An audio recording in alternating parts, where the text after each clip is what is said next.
പ്രിയമുള്ള വോട്ടർമാരെ, ജനാധിപത്യ പ്രക്രിയയിലെ പരമപ്രധാനമായ തദ്ദേശ സ്വയംഭരണ തിരഞ്ഞെടുപ്പിനെ വരവേൽക്കാൻ നാടും നഗരവും ഒരുങ്ങുകയായി. അധികാര വികേന്ദ്രീകരണമെന്ന രാഷ്ട്രപിതാവിന്റെ സ്വപ്നങ്ങളെ നെഞ്ചകം പേറി അഭിമാനപൂർവം ജനം പോളിംഗ് ബൂത്തിലേക്കെത്തി തങ്ങൾക്ക് വിശ്വസിക്കാനും ആശ്രയിക്കാനും കഴിയുന്നവരെ ഭരണസാരഥ്യത്തിലേറ്റി ജനാധിപത്യത്തോടുള്ള ധാർമ്മിക ഉത്തരവാദിത്തം നിറവേറ്റുന്ന മധുര മനോഹര വേള. അതേ പ്രിയപ്പെട്ടവരെ, നാടിന്റെ വികസന സ്വപ്നങ്ങൾക്ക് സാക്ഷാത്കാരമൊരുക്കിയ നന്മയുടെ രാഷ്ട്രീയം വിജയഗാഥ രചിക്കും. ദാരിദ്ര്യവും അരികുചേർക്കപ്പെടലും വളരെ എളുപ്പം തിരിച്ചറിയാൻ കഴിയുന്ന, അവരെ മുന്നിൽ കണ്ട് നാടുഭരിക്കുന്ന കർമ്മശേഷിയുള്ള നേതാക്കൾ അധികാരത്തിലെത്തണം.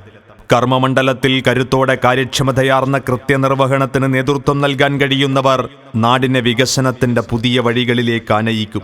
സമൂഹത്തിന്റെ താഴെത്തട്ടിലുള്ള ജനതയെ ചേർത്തുപിടിക്കുന്ന കരുതൽ, പ്രകൃതിയോടുള്ള സ്നേഹം, മുഴുവൻ ജനങ്ങളുടെയും പുരോഗതി, വരും തലമുറയ്ക്കായി പുത്തൻ മാനങ്ങൾ സൃഷ്ടിക്കാനുള്ള വൈജ്ഞാനിക മുന്നേറ്റം, കാർഷിക പൈതൃകത്തിന്റെ പുനർജീവനം എന്നീ ഘടകങ്ങളെയൊക്കെ സമന്വയിപ്പിച്ചുകൊണ്ടുള്ള നവീന വികസന കാഴ്ചപ്പാടുമായിതാ ഈ നാടിനെ അറിയുന്ന സാരഥികൾ ജനവിധി തേടുമ്പോൾ നിങ്ങളുടെ വിലയേറിയ വോട്ടുകൾ രേഖപ്പെടുത്തി അവർക്ക് ചരിത്രഭൂരിപക്ഷം സമ്മാനിക്കണമെന്ന് സ്നേഹപൂർവ്വം അഭ്യർത്ഥിക്കുന്നു.